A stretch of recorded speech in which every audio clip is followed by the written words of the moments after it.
brought to you by ITIL.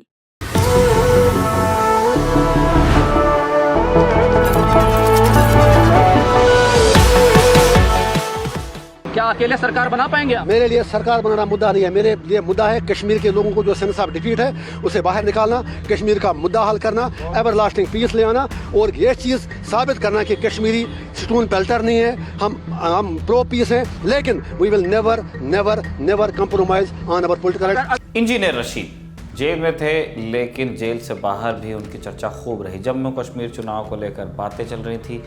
Terror funding के case में तिहाड़ में बंद रहे इंजीनियर रशीद को 2 अक्टूबर तक की जमानत मिल गई है। 1 अक्टूबर को जम्मू कश्मीर में आखिरी दौर की वोटिंग होगी, उसके अगले दिन तक के ये बाहर रह सकते हैं।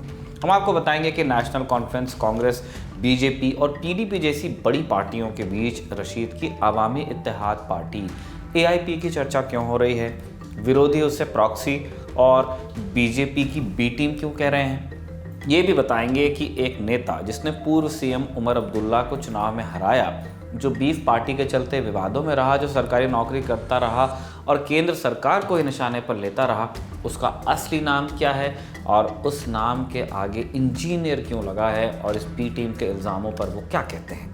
इंजीनियर रशीद की पार्टी एआईपी यानी अवामी इत्तेहाद पार्टी इस चुनाव में 34 उम्मीदवार उतार चुकी है। इनमें से ज़्यादातर सीटें कश्मीर घाटी से ही हैं।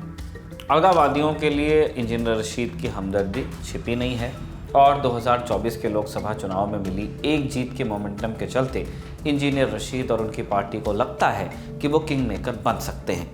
वहीं पीडीपी और नेशनल कॉन्फ्रेंस का कहना है कि वो बीजेपी की बी टीम है, प्रॉक्सी हैं। वो ये भी मानते हैं कि इंजीनियर रशीद अगर बाहर आते हैं, प्रचार करते हैं और इसके चलते वोट बंटते हैं तो बीजेपी को फायदा होगा। जो एआईपी के कैंडिडेट है, इनके पास इतने वसाइल कहां से आ गए?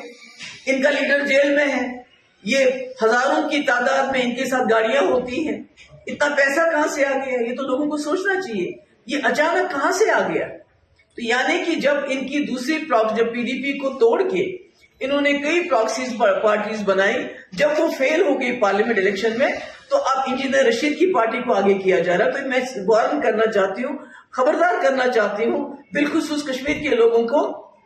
आपके यहाँ बिलाशक पीडीपी, एनसी, कांग्रेस पार्टी है। इसके अलावा जितने भी आप मैदान में इस वक्त देख रहे हैं, जितने भी लोग घूम रहे हैं, खासकर एआईपी की जो पार्टी घूम रही है, इसकी बैकिंग पीछे से हो रही है, ये खबरदार रहिए। महबूबा की तरह पूर्व सीएम उमर अब्दुल्ला भी यही सोचते हैं। उमर अब्दुल्ला को नॉर्थ कश्मीर की बारामूला सीट से लोकसभा में इंजीनियर रशीद ने 2 लाख से भी ज्यादा वोटों से हराया था। दिलचस्प बात यह है कि जिस गांधरबल सीट से उमर विधानसभा का चुनाव लड़ रहे हैं, उसी सीट से इंजीनियर रशीद की पार्टी ने भी उम्मीदवार खड़ा किया है।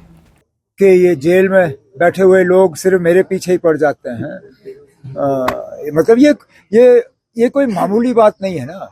इंजीनियर रशीद का एक बार लड़ना मैं समझ सकता हूं कि ये कोइंसिडेंस है, ये ऐसे ही हुआ, लेकिन इस इलेक्शन में एक आदमी को 2 सीटों पे लड़वाना, और एक पे तो चलिए उनका निशाना ठीक रहा, वो गांधरबल आए, दूसरे पे उनका निशाना गलत रहा।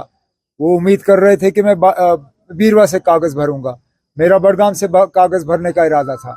अगर मैंने 2 दिन पहले बड़गाम का ऐलान किया होता, आप मान के चलिए कि वो क्या नाम है, सर्जन बरकती, उसने बड़गाम से कागज भरे होते। जम्मू कश्मीर नेशनल कॉन्फ्रेंस और पीडीपी दोनों को डर है कि इंजीनियर रशीद की पार्टी उन्हें डेंट कर सकती है, लेकिन श्रीनगर में प्रचार करते उनके बेटे अबरार रशीद ने दावा किया कि उनके पिता किसी पार्टी नहीं, कश्मीर के एजेंट हैं। बीसी वाले भी, एनसी वाले भी, पीडीपी वाले भी, बीजेपी वाले भी, कांग्रेस वाले भी, आज सब एकजुट हो गए इंजीनियर रशीद के खिलाफ है। कहते हैं इंजीनियर रशीद बीजेपी का एजेंट है, लेकिन मैं कहना चाहता हूं, आज मैं वादा करना चाहता हूं कि इंजीनियर रशीद अगर एजेंट है, वो कश्मीर का एजेंट है, कश्मीरियों का एजेंट है, अपने जमीन।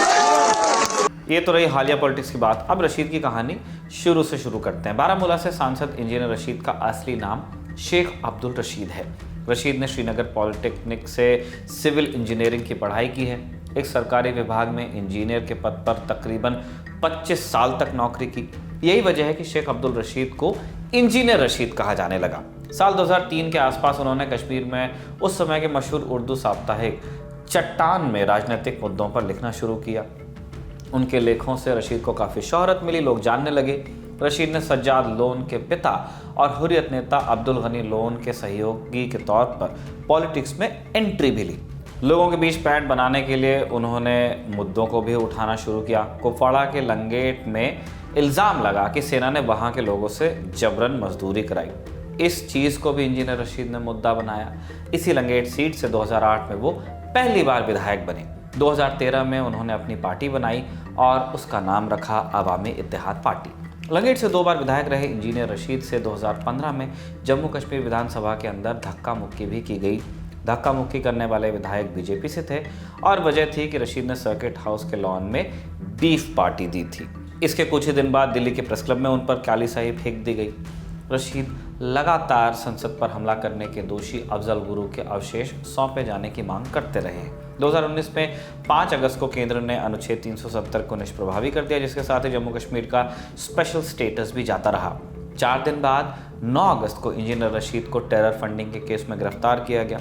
4 अक्टूबर 2019 को एनआईए ने सप्लीमेंट्री चार्जशीट दाखिल की और उसमें यासीन मलिक और इंजीनियर रशीद समेत 5 लोगों के नाम थे। इल्ज़ाम लगाया गया कि हवाला के जरिए अलगाववादी नेताओं को पैसे भेजे गए जो बाद में आतंकवादियों को दिए गए। इसी कड़ी में इंजीनियर रशीद को भी शामिल बताया गया, ये इल्ज़ाम था। 2019 में लोकसभा चुनाव हारे रशीद इंजीनियर ने 2024 में तिहाड़ जेल में रहते हुए चुनाव लड़ा और बारामूला सीट से पूर्व मुख्यमंत्री उमर अब्दुल्ला को हरा भी दिया, जबकि पूर्व मंत्री और पीपल्स कॉन्फ्रेंस के सज्जाद लोन तीसरे नंबर पर रहे। दिलचस्प बात है कि इंजीनियर ने सज्जाद लोन के पिता से ही राजनीति के गुर सीखे थे। बारामूला में रशीद समर्थकों ने नारा दिया था कि जेल का बदला वोट से। 2024 के लोकसभा चुनाव के लिए इंजीनियर रशीद को जमानत नहीं मिल पाई थी, लेकिन जब वो जीत गए तब बतौर सांसद शपथ लेने के लिए उन्हें छूट मिली थी। अब रशीद जम्मू कश्मीर के पहले दौर की वोटिंग से ठीक 1 हफ्ते पहले बाहर आ रहे हैं। उनके घोषणा पत्र की कुछ बातें भी आपको बता देते हैं। उन्होंने ऐलान किया कि स्टूडेंट्स को निःशुल्क लैपटॉप आवंटित किए जाएंगे, यानी दिए जाएंगे।